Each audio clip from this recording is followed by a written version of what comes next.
it's things that it's really a headache.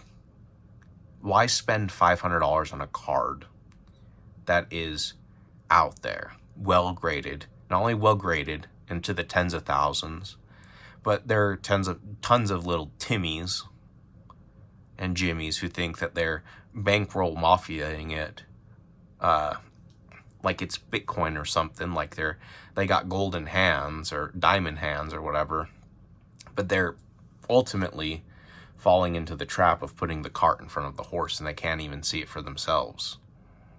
They can't. And if they make $100 profit off each booster box, I would say they won. I would say that they won.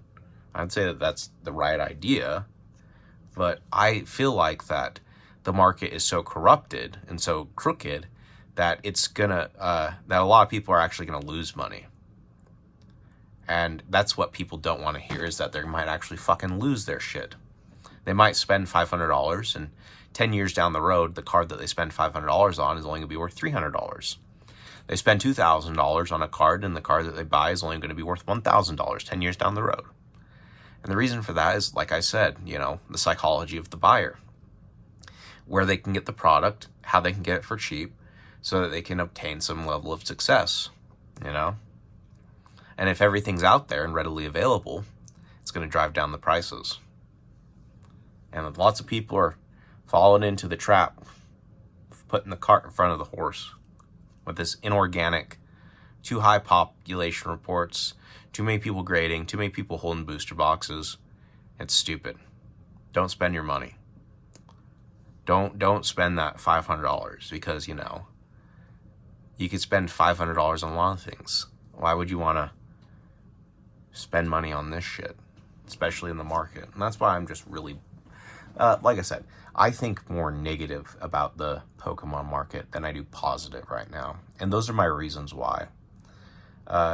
Just the scumminess of scalpers, plus the big picture when it comes to the population, the cards, the process, which is happening, the demands up front for instant success, when later down the road it could actually create losses for you.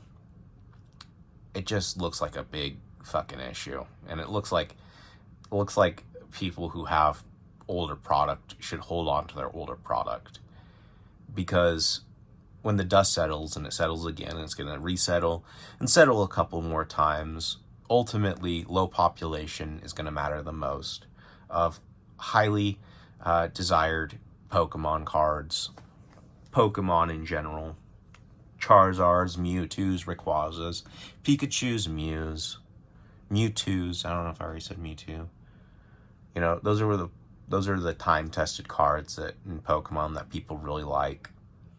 There are other Pokemon out there, like Gyarados. I'm a big fan of Gyarados too. He usually fetches a fair value. Because the same reason I like him, so, I'd buy a Gyarados card. Someone else would buy a Gyarados card, So that's just what I'm saying. That you should be more cautious. I wouldn't spend money on this. That's why I don't buy Pokemon cards anymore. You gotta look for the diamond in the rough, the needle in the haystack. People don't buy hay. They buy the needle. People don't want the rough, they want the diamond. People don't give a shit about high pop cards. They want low pop of their favorite Pokemon.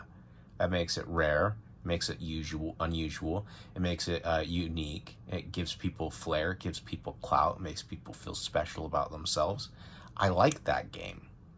But I don't like this new game of fucking pseudo rich, pseudo rare, pseudo special people who've come in and they really think their cards are worth more than they really are, because they're not. And I could probably rant for like another hour about this, but I'm gonna cut the video short. I'm sure it really is reaching the audience. Yes, the audience. What I secretly hope is actually gonna happen is that it's gonna get picked up by AI. How YouTube has AI.